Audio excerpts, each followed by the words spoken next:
Alright, my data for the 308 is coming from Hornaday's 308 Winchester service rifle section because, you know, my 308 load is for an M1A M14 rifle. Alright, and you guys all pretty much know the history of the 308, most of you. It was developed from the 300 Savage and was introduced in 1952, if I remember correctly, and it was adopted by NATO as the 7.62 by 51mm in 1954, I believe. Maybe off by 1 year or two, but anyway, I will read from this section here in regards to the Winchester service rifle 308 service rifle, which is an M1A.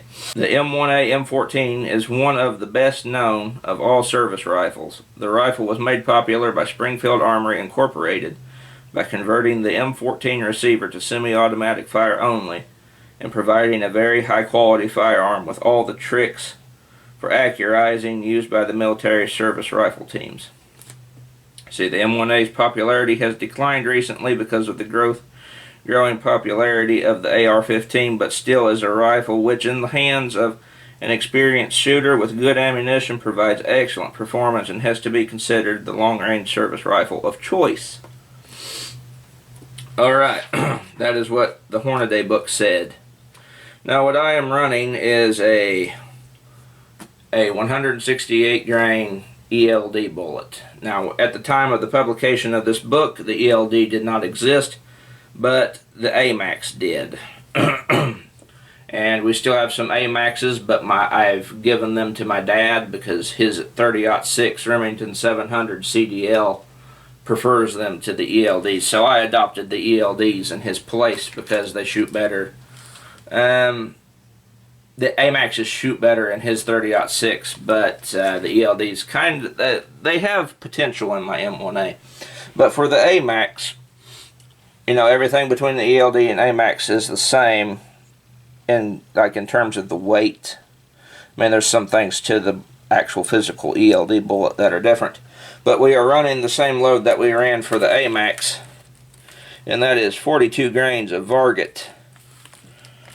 See here. We got Varget there, and the red line for Varget with a 168 grain bullet is 42.7, but we're running only 42 grains, so we're right there in the middle. So getting about 2,500, and I'd say, let's just say 2,550 feet per second with that load out of the M1A. Just some analytical points there between the two on their feet per second and some background knowledge on the two.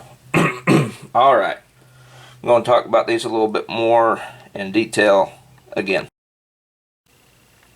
Alright, now I'm going to talk about some further discussion between the two, my experiences with both 7.65 and 308.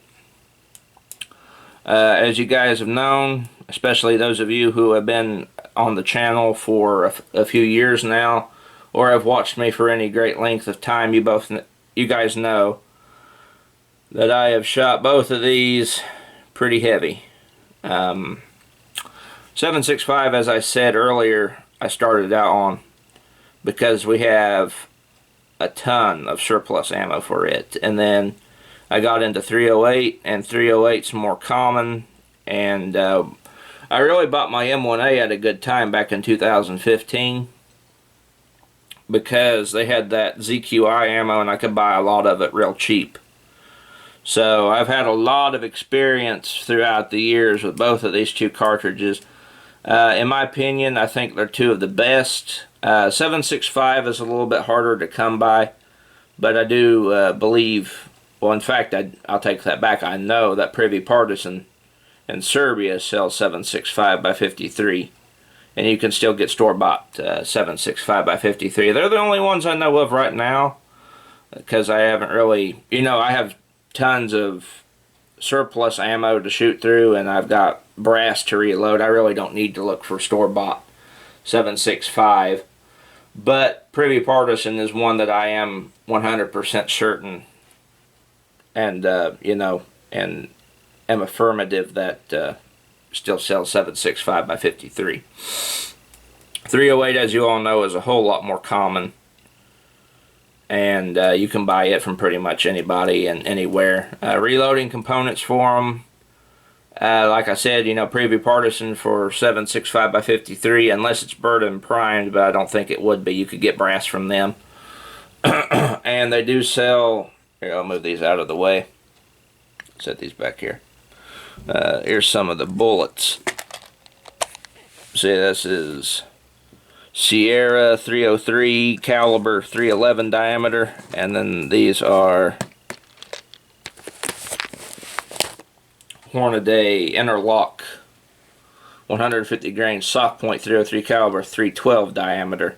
And now I have pitted these two against each other, but you can still get 7.65mm bullets. You just gotta look for the 303 caliber and 312 diameter. 311 worked good in my Mauser too. So I'm just letting you guys see that you can indeed still get bullets for the 7.65.